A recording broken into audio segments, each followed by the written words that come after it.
Kim to address the Assembly. You have the floor, sir.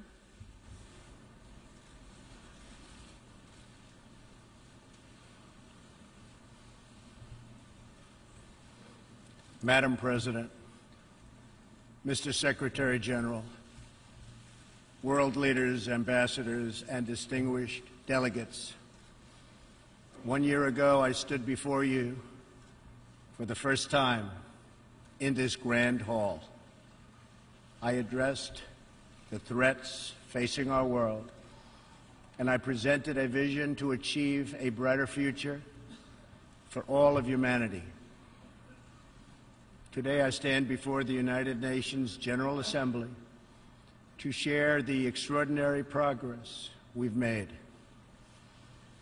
In less than 2 years, my administration has accomplished more than almost any administration in the history of our country. America's so true.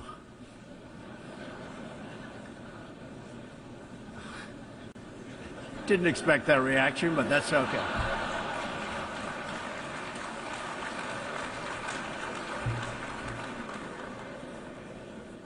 America's economy is booming like never before. Since my election, we have added $10 trillion in wealth. The stock market is at an all-time high in history, and jobless claims are at a 50-year low. African American, Hispanic American, and Asian American unemployment have all achieved their lowest levels ever recorded. We've added more than 4 million new jobs, including 500,000 manufacturing jobs. We have passed the biggest tax cuts and reforms in American history. We've started the construction of a major border wall, and we have greatly strengthened border security. We have secured record funding for our military, $700 billion this year and $716 billion next year. Our military will soon be more powerful than it has ever been before. In other words, the United States is stronger, safer, and a richer country than it was when I assumed office less than 2 years ago. We are standing up for America and for the American people, and we are also standing up for the world. This is great news for our citizens and for peace-loving people everywhere. We believe that when nations respect the rights of their neighbors and defend the interests of their people, they can better work together to secure the blessings of safety, prosperity, and peace. Each of us here today is the emissary of a distinct culture, a rich history, and a people bound together by ties of memory, tradition, and the values that make our homelands like nowhere else on earth. That is why America will always choose independence and cooperation over global governance, control, and domination. I honor the right of every nation in this room to pursue its own customs, beliefs, and traditions. The United States will not tell you how to live or work or worship. We only ask that you honor our sovereignty in return. From Warsaw to Brussels to Tokyo to Singapore, it has been my highest honor to represent the United States abroad. I have forged close relationships and friendships and strong partnerships with the leaders of many nations in this room, and our approach has always yielded incredible change. With support from many countries here today, we have engaged with North Korea to replace the specter of conflict with a bold and new push for peace. In June, I traveled to Singapore to meet face-to-face with North Korea's leader, Chairman Kim Jong-un. We had highly productive conversations and meetings and we agreed that it was in both countries' interest to pursue the denuclearization of the Korean Peninsula. Since that meeting, we have already seen a number of encouraging measures that few could have imagined only a short time ago. The missiles and rockets are no longer flying in every direction. Nuclear testing has stopped. Some military facilities are already being dismantled. Our hostages have been released, and as promised, the remains of our fallen heroes are being returned home to lay at rest in American soil. I would like to thank Chairman Kim for his courage and for the steps he has taken, though much work remains to be done. The sanctions will stay in place until denuclearization occurs. I also want to thank the many member states who helped us reach this moment, a moment that is actually far greater than people would understand, far greater, but for also their support and the critical support that we will all need going forward. Special thanks to President Moon of South Korea, Prime Minister Abe of Japan, and President Xi of China.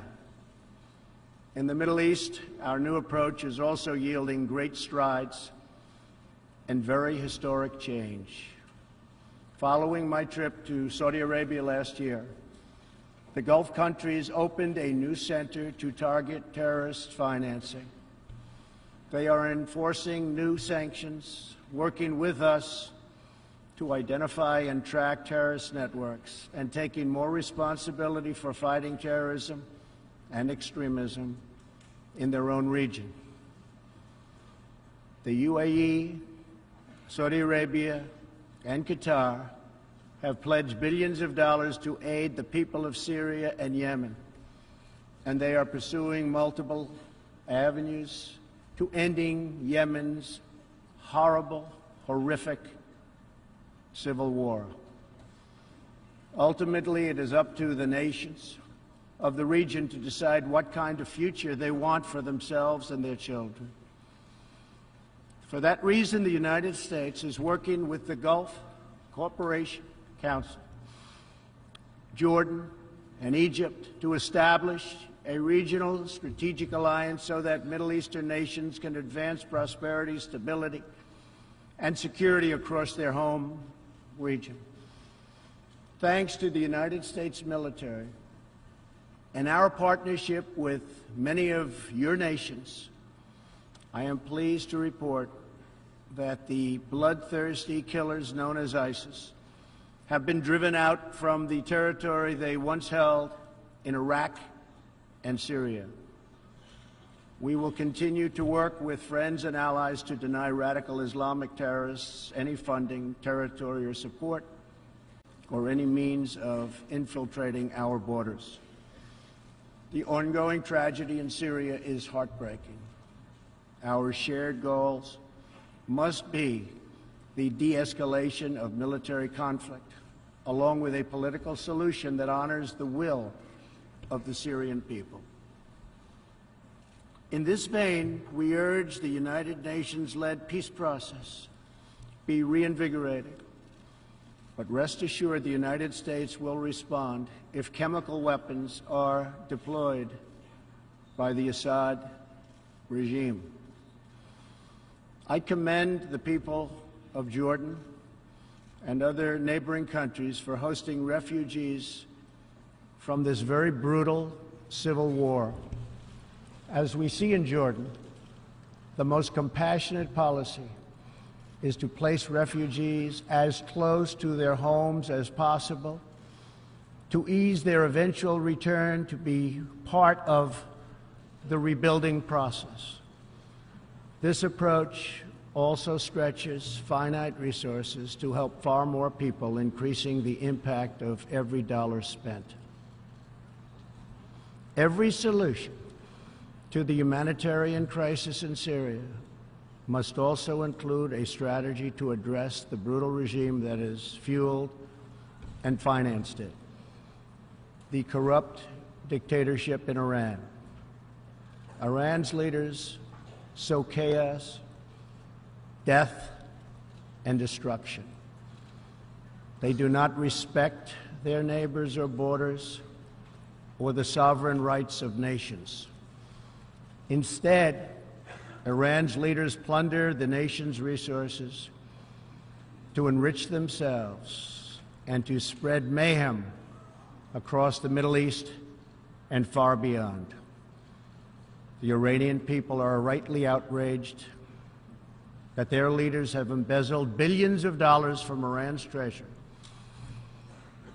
seized valuable portions of the economy, and looted the people's religious endowments, all to line their own pockets and send their proxies to wage war. Not good. Iran's neighbors have paid a heavy toll for the region's agenda of aggression and expansion. That is why so many countries in the Middle East strongly supported my decision to withdraw the United States from the horrible 2015 Iran nuclear deal and reimpose nuclear sanctions. The Iran deal was a windfall for Iran's leaders.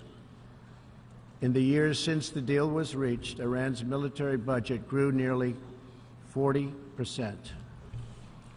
The dictatorship used the funds to build nuclear-capable missiles, increase internal repression, finance terrorism, and fund havoc and slaughter in Syria and Yemen.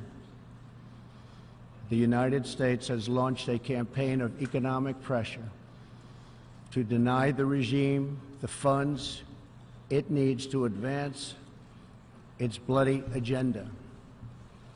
Last month, we began reimposing hard-hitting nuclear sanctions that have been lifted under the Iran deal.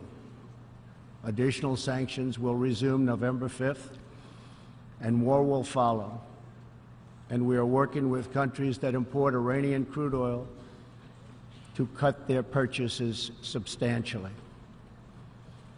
We cannot allow the world's leading sponsor of terrorism to possess the planet's most dangerous weapons. We cannot allow a regime that chants death to America and that threatens Israel with annihilation to possess the means to deliver a nuclear warhead to any city on earth. Just can't do it. We ask all nations to isolate Iran's regime as long as its aggression continues. And we ask all nations to support Iran's people as they struggle to reclaim their religious and righteous destiny. This year, we also took another significant step forward in the Middle East in recognition of every sovereign state to determine its own capital. I moved the U.S. Embassy in Israel to Jerusalem. The United States is committed to a future of peace and stability in the region, including peace between the Israelis and the Palestinians. That aim is advanced, not harmed, by acknowledging the obvious facts. America's policy of principled realism means we will not be held hostage to old dogmas, discredited ideologies, and so-called experts who have been proven wrong over the years, time and time again. This is true not only in matters of peace, but in matters of prosperity. We believe that trade must be fair and reciprocal. The United States will not be taken advantage of any longer.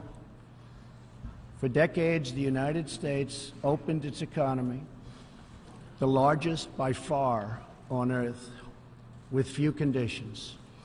We allowed foreign goods from all over the world to flow freely across our borders.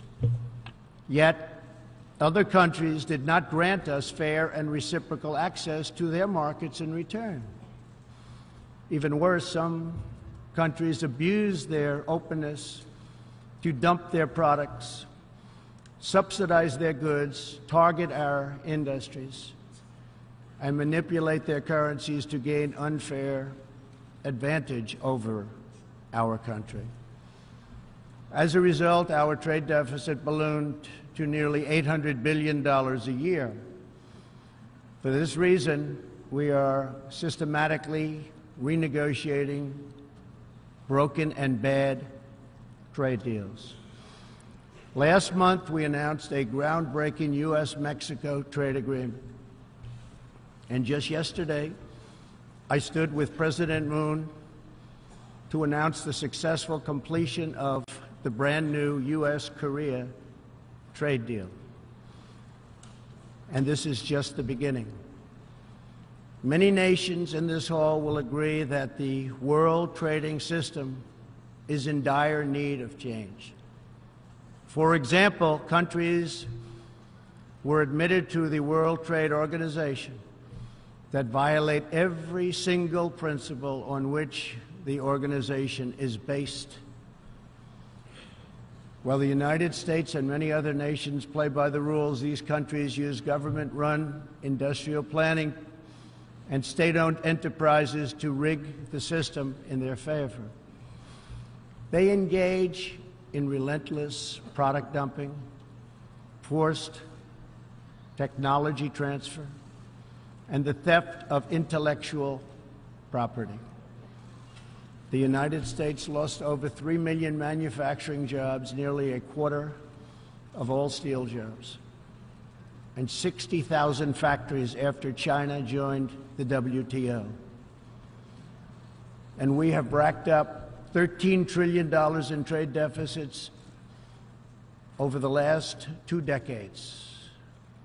But those days are over. We will no longer tolerate such abuse. We will not allow our workers to be victimized, our companies to be cheated, and our wealth to be plundered and transferred. America will never apologize for protecting its citizens. The United States has just announced tariffs on another $200 billion in Chinese-made goods, for a total so far of $250 billion. I have great respect and affection for my friend, President Xi, but I have made clear our trade imbalance is just not acceptable. China's market distortions and the way they deal cannot be tolerated. As my administration has demonstrated, America will always act in our national interests. I spoke before this body last year and warned that the UN Human Rights Council had become a grave embarrassment to this institution, shielding egregious human rights abusers while bashing America and its many friends. Our ambassador to the United Nations, Nikki Haley, laid out a clear agenda for reform, but despite reported and repeated warnings, no action at all was taken. So the United States took the only responsible course. We withdrew from the Human Rights Council, and we will not return until real reform is enacted.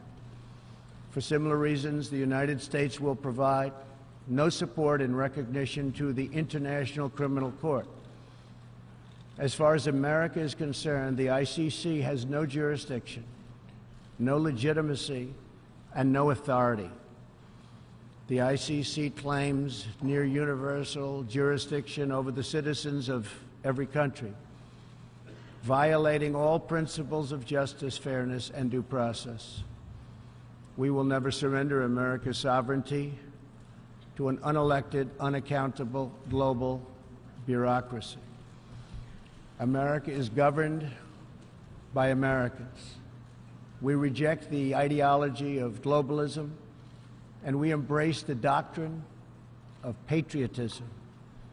Around the world, responsible nations must defend against threats to sovereignty, not just from global governments, but also from other new forms of coercion and domination. In America, we believe strongly in energy security for ourselves and for our allies. We have become the largest energy producer anywhere on the face of the earth. The United States stands ready to export our abundant, affordable supply of oil, clean coal, and natural gas. OPEC and OPEC nations are, as usual, ripping off the rest of the world. And I don't like it. Nobody should like it. We defend many of these nations for nothing, and then they take advantage of us by giving us high oil prices. Not good. We want them to stop raising prices. We want them to start lowering prices, and they must contribute substantially to military protection from now on. We are not going to put up with it, these horrible prices, much longer. Reliance on a single foreign supplier can leave a nation vulnerable to extortion and intimidation. That is why we congratulate European states such as Poland for leading the construction of a Baltic pipeline so that nations are not dependent on Russia to meet their energy needs.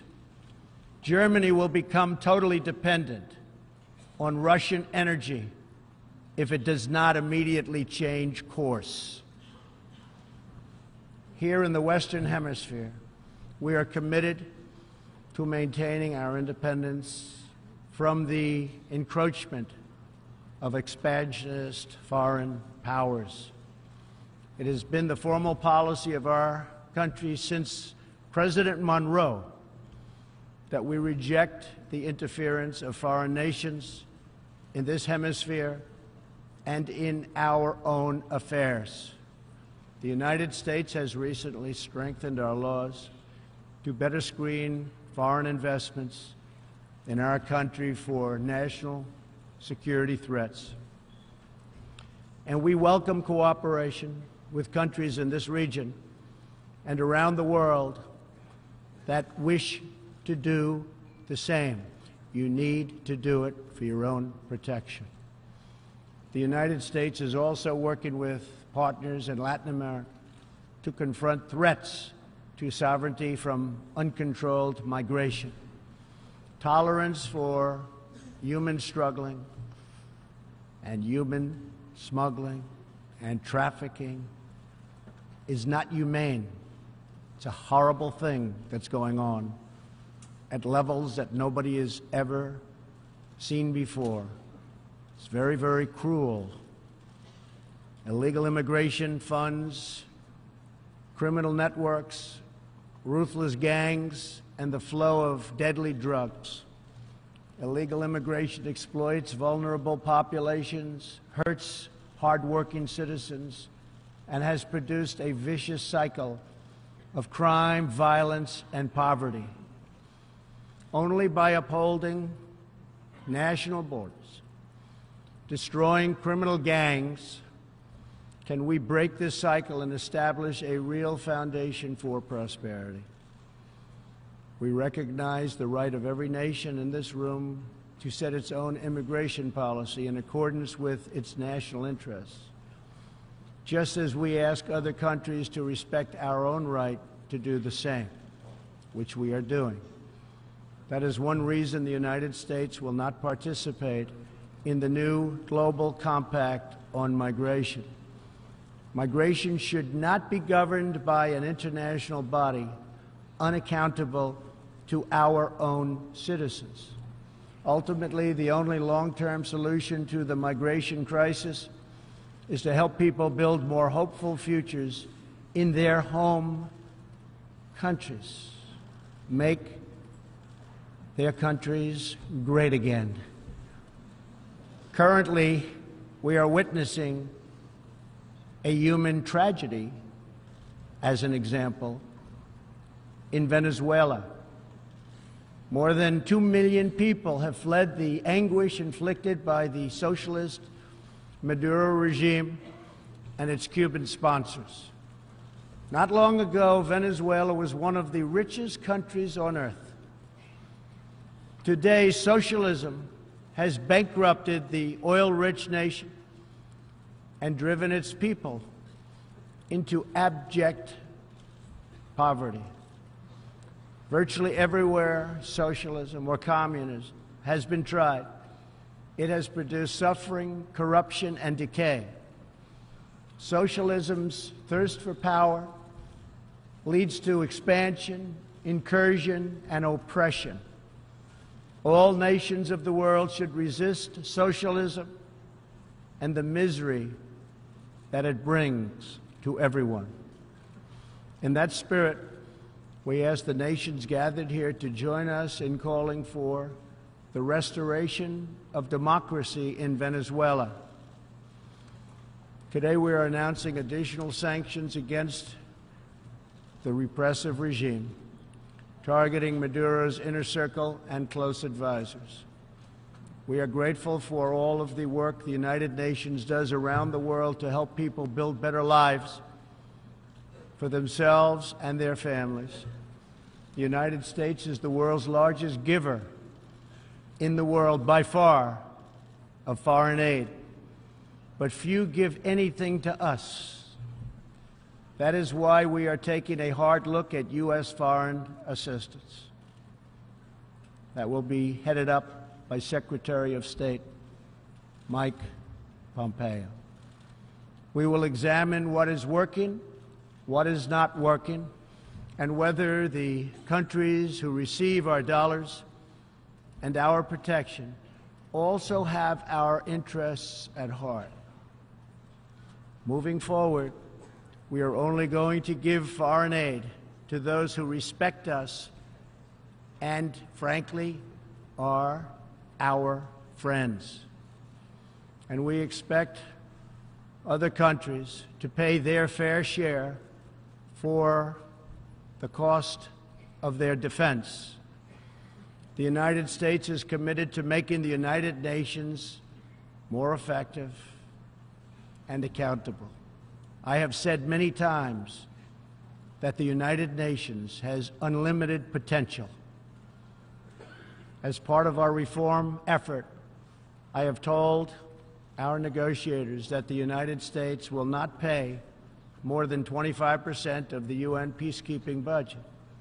This will encourage other countries to step up, get involved, and also share in this very large burden. And we are working to shift more of our funding from assessed contributions to voluntary, so that we can target American resources to the programs with the best record of success. Only when each of us does our part and contributes our share can we realize the UN's highest aspirations. We must pursue peace without fear, hope without despair, and security without apology. Looking around this hall, where so much history has transpired, we think of the many before us who have come here to address the challenges of their nations and of their times. And our thoughts turn to the same question that ran through all their speeches and resolutions, through every word and every hope. It is the question of what kind of world will we leave for our children, and what kind of nations they will inherit.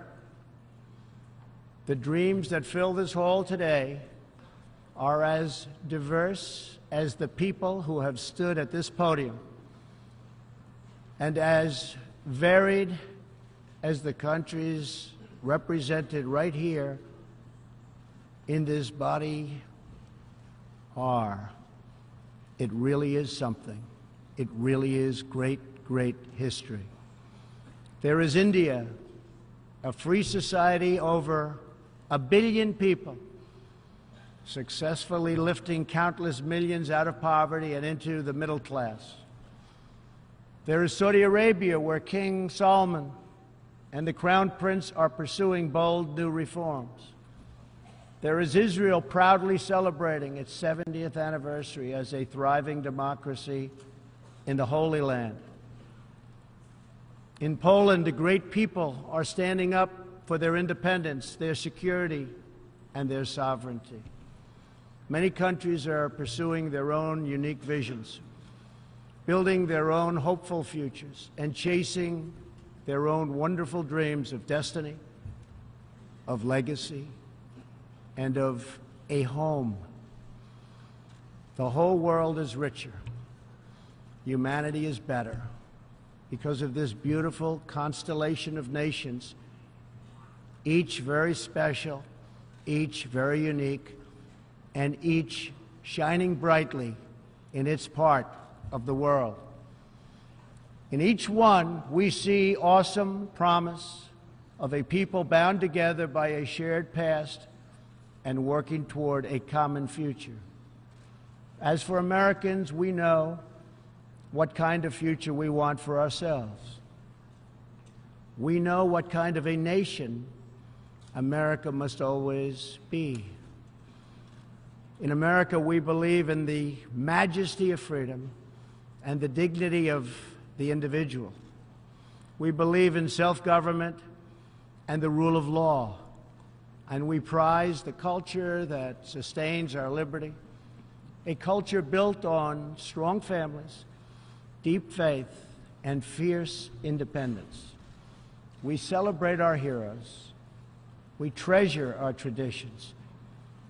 And above all, we love our country.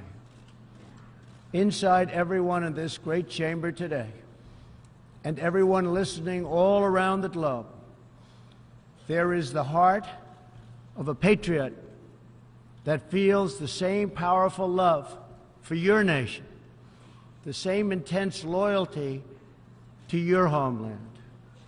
The passion that burns in the hearts of patriots and the souls of nations has inspired reform and revolution, sacrifice and selflessness, scientific breakthroughs, and magnificent works of art.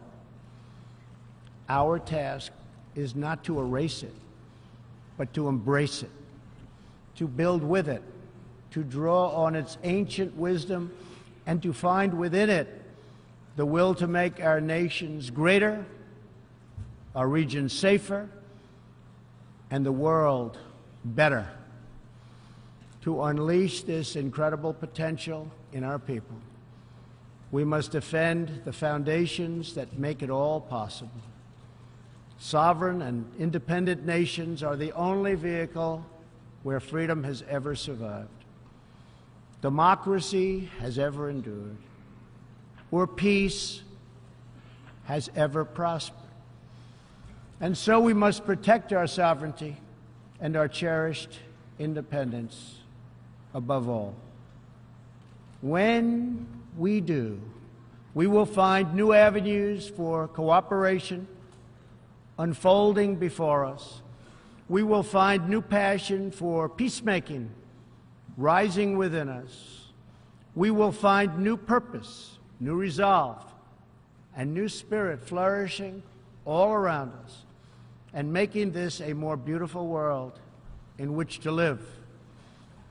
So together, let us choose a future of patriotism, prosperity, and pride. Let us choose peace and freedom over domination and defeat. And let us come here to this place to stand for our people and their nations, forever strong, forever sovereign, forever just, and forever thankful for the grace and the goodness and the glory of God. Thank you, God bless you, and God bless the nations of the world. Thank you very much. Thank you. On behalf of the General Assembly, I wish to thank the President of the United States of America for the statement just made. May I request representatives to remain seated while we greet the President, after which the meeting will stand suspended for 5 minutes before resuming to hear the next speaker.